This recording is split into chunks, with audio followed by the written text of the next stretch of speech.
I was watching TV for the debate, policy debate in the House last night. It was quite chaotic. Yes, and that's a little bit of understatement. This is a big mess. Yeah. Yes. So who started the trouble? Well, it depends on where you come from. Yeah. To me, at least Kun Chuan get things a little bit heated up when he Yes. start talking about the southern Thailand, the problems, and Kun Thaksin mistake. Yes. And then the situation seemed to getting a little bit heated after Yeah. that. Get a lot of protest from government MPs. Yes. Saying that Kun Chuan should not be referring to the past, he should talk about the future. Yes. And I suspect that every time there was a negative mention of Thaksin, the government MPs would stand up to protest, and that seemed to be the strategy from the government side. Yes, and then House Speaker Somsak got himself involved in this. Yeah. By allegedly siding with the government MPs. So that's why the protests come, on and on, Right. keep coming. Yes. And then you have Kun Nipit, Oh, the Democrat MP who start talking about the controversial book publication of the Red Shirt movement. Red Power. Red I think it's a Power. magazine, weekly magazine, and he said that this magazine was distributed in a meeting of the Pheu Thai Party. He was suggesting that the Red Shirt publication is part of the Pheu Thai Party activities. Yes, and that's where I think Kun Jatuporn and Kun Nattawut fell into the trap. Yeah. They start protesting, they start talking about the Red Shirt movement, and Yes. they start talking about this one word, license to kill, Oh, yeah.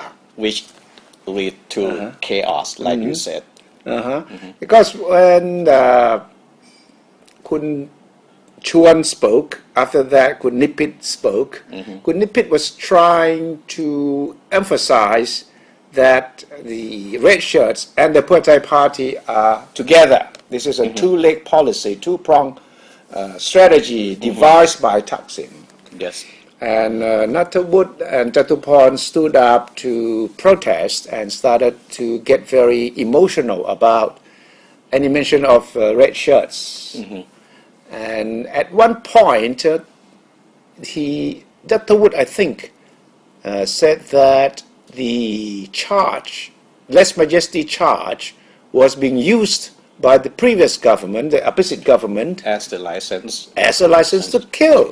And that started the real trouble because Kun Apisit and Kun Suthev, they took turn in protesting, and a lot of protests. because It took like a lot of time and forcing the House Speaker to suspend the debate. right, because Kun Suthev insisted that the lèse majesty charge had nothing to do with the killing of 91 protesters. Yes. And that Kun Nattawut was trying to mix the two together and made it very libelous.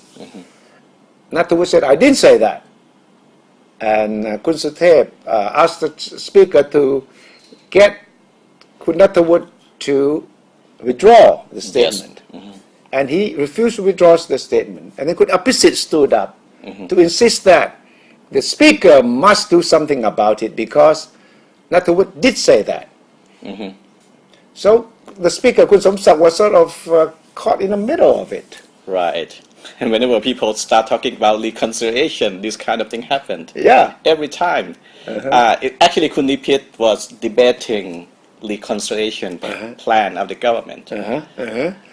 And at one point, there was no way that the House Speaker could really make the meeting continue peacefully. So he called a intermission. Yes. He said 10 minutes, but I counted, and it took about half an hour. Half an hour. And I think they went over to the tape to listen to what Nattawut actually said. And he withdrew. Yeah. He agreed to withdraw his statement. yeah, and then for some reason, there was about, I think, 11 o'clock. 11 o'clock. At night, and one of the government MPs stood up and proposed that the policy debate be ended. Yes.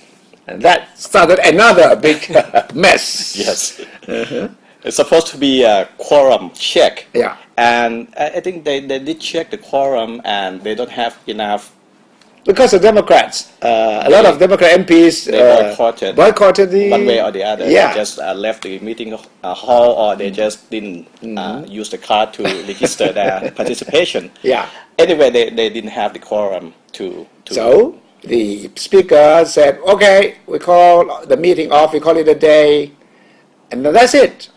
But I think somehow he decided that, well, the meeting could not just be ended that way. So he decided to get his secretary to call all the MPs sending SMS messages. That's another problem. Because the rule required to give MPs and senators at least one day to prepare at least themselves. 1 day. Yes. But then, the SMS messages were sent after midnight, and the meeting was supposed to take off this afternoon. So it was less than 1 day, and technically it could be a problem. Cannot be done. But anyway, it proceeded. The meeting was resumed this afternoon, and it ended with the Prime Minister Kun Yingluck giving a brief end of policy statement. Closing statement, yes.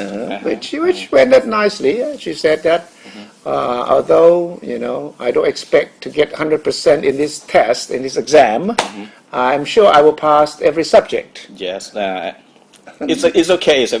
It's a very good, touching closing statement by Kun Yingluck. But considering what happened last night, that's one of a little bit of flaw on the government part last night. Well, this is only the first parliamentary test for Kun Yingluck. Yes. There'll be many, many more to come. So the speaker and the government whips would have to work very, very hard from now on to make sure the Prime Minister is not caught in another mess.